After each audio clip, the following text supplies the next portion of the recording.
All right, so it is 2.5 hours since the counting of the votes began in the big Bihar election. And at this moment, Shivan, this is something that no one expected. The BJP plus, that is the BJP and JDU combined, is now inching at 179. That's the number of seats that they are leading on. The RJD and the Congress combined are now down to just 60. The Jan Suraaj party is down to a duck. That was not something that people would have said is unusual.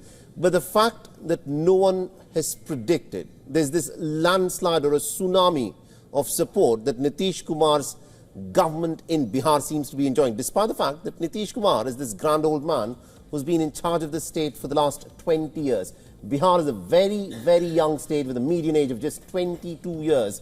That is well below the national average of about 28, 29 years.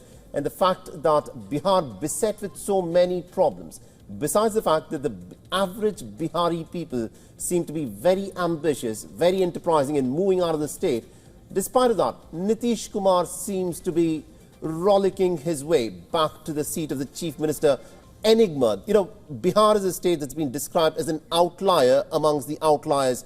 This is something that no one would have predicted. 74-year-old Nitish Kumar, questions have been raised about his mental acuity, but he seems to be, walking his way back to the seat of the chair of the chief minister again. And Saleh, we've seen exit polls going wrong in the past by them not predicting the numbers and the numbers actually falling short. But this time, if they go wrong, it could also be because they predicted lesser numbers for the NDA. They underpredicted the scale of the victory.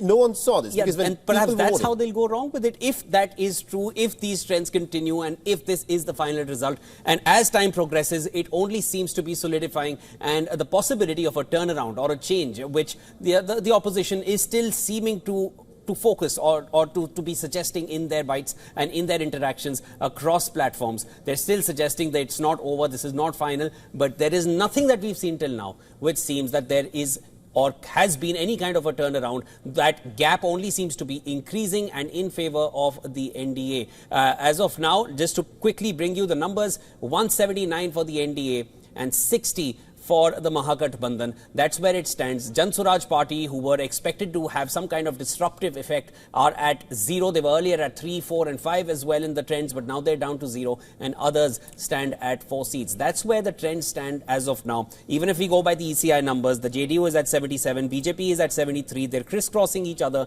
within the NDA alliance. The RJD at 42 and INC, that's the Congress, at 7. The Ramvilas, the Lok Jan Shakti Party, Ramvilas, is at 18, and that's where things stand. So as of now, seems comfortably in the kitty of the NDA. If there is a race to watch out for, it's between the JDU and BJP. Absolutely. Because that will have an impact with the December winter session also around the corner. I think that of course is a crucial issue. And we also got Mr. Sandeep Ghosh, who is with us. Mr.